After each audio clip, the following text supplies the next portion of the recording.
এবার বিশ্বকাপ নিয়ে মুখ খুললেন বাংলাদেশের জাতীয় মসজিদের সম্মানিত খতিব মুফতি আব্দুল মালিক সাহেব হাফিজাহুল্লাহ।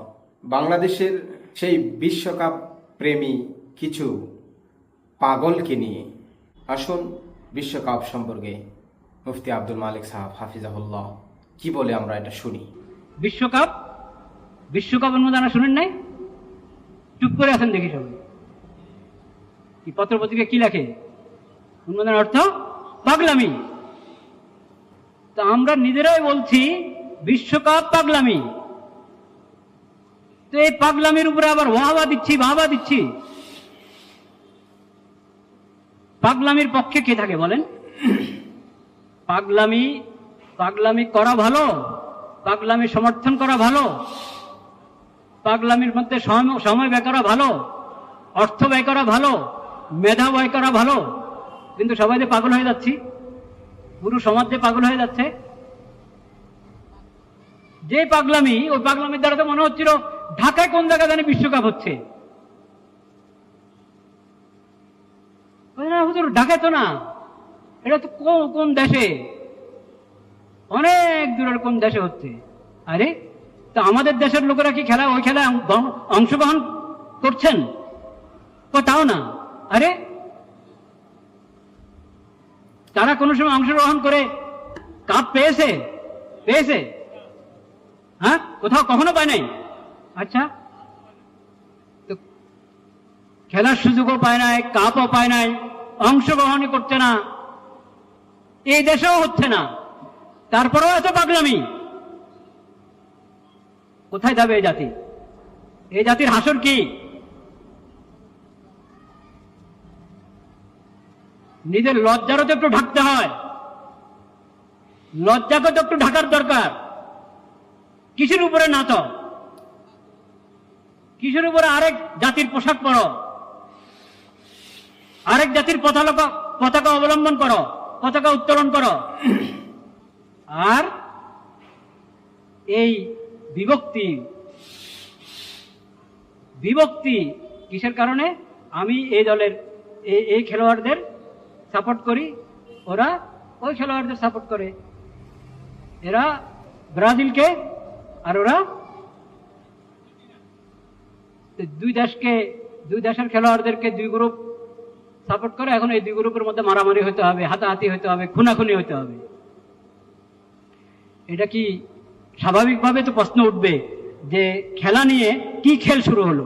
প্রশ্ন উঠবে কিনা? আমাদের দেশে খেলা নিয়ে এই কোন খেলা? খালি এই দেশে তো না, সব দেশে। তো খেলাকে পেশা বানাইতে পারে, খেলাকে একমাত্র ধান্দা বানাইতে পারে যাদের আর কোনো ভবিষ্যৎ নাই। খেলা দিয়ে সান্ত্বনা, খেলা দিয়ে কি সান্ত্বনা। যাদের আর কিছু নাই, ভবিষ্যৎ নাই, আখিরাত নাই, যারা শুধু এই কাঁপে, পাবে না, কেউ পাবে ওটা দেখেই উনি খুশ, ওটা দেখে উনি হাতে তালি দেন, ওটা দেখেই ওনার জোহরের নামাজ শেষ, আসর শেষ, মাগরিব শেষ, ফজর শেষ, রাত্রের 10টা শুরু হবে না রাত্রের 1টা 2টা কখন শুরু হবে, কোন দেশের খেলা, আর সারা রাত ঘুম শেষ। সারা রাত ঘুম দেয়, একবার ফজরও শেষ, পরের দিনের ডিউটিও শেষ। কি সরকারি অফিস আদালতগুলোতে, বেসরকারি অফিস আদালতগুলোতে ঝিমে কিনা ডিউটির সময় ঝিমে কিনা? যেহেতু সারা রাত সেই তালে ছিল।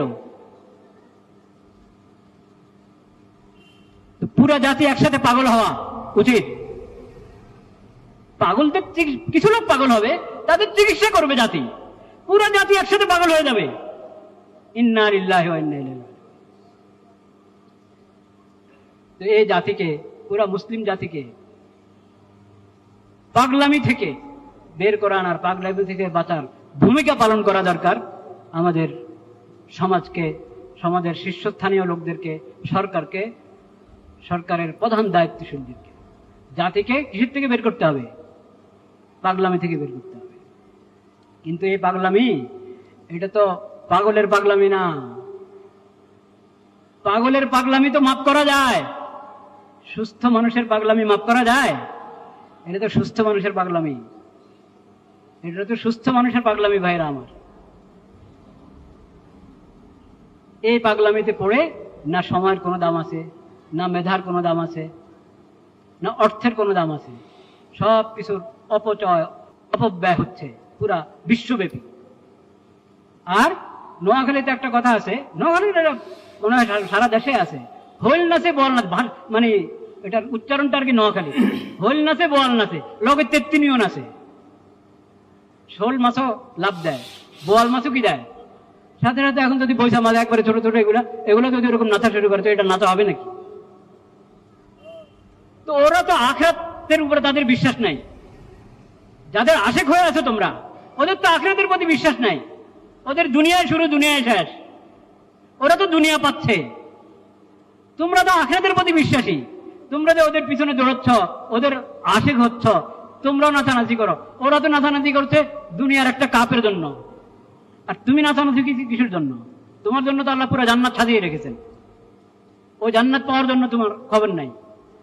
ওই জান্নাত থেকে গাফেল হচ্ছে তুমি। আখিরাতে, কবরে, হাসরে আল্লাহর পাকড়াও থেকে তুমি গাফেল হয়ে যাচ্ছ। স্ত্রীর হক নষ্ট করছো, সন্তানের হক নষ্ট করছো, অফিসের হক নষ্ট করছো, সবার হক নষ্ট করছো। তোমার দান্দা একটা কেড়ে কয়টা গোল দিল নাকি, কয় নম্বরটা চলছে ওটা ছাড়া। বড় বড় মানুষ, বড় ব্যবসায়ী,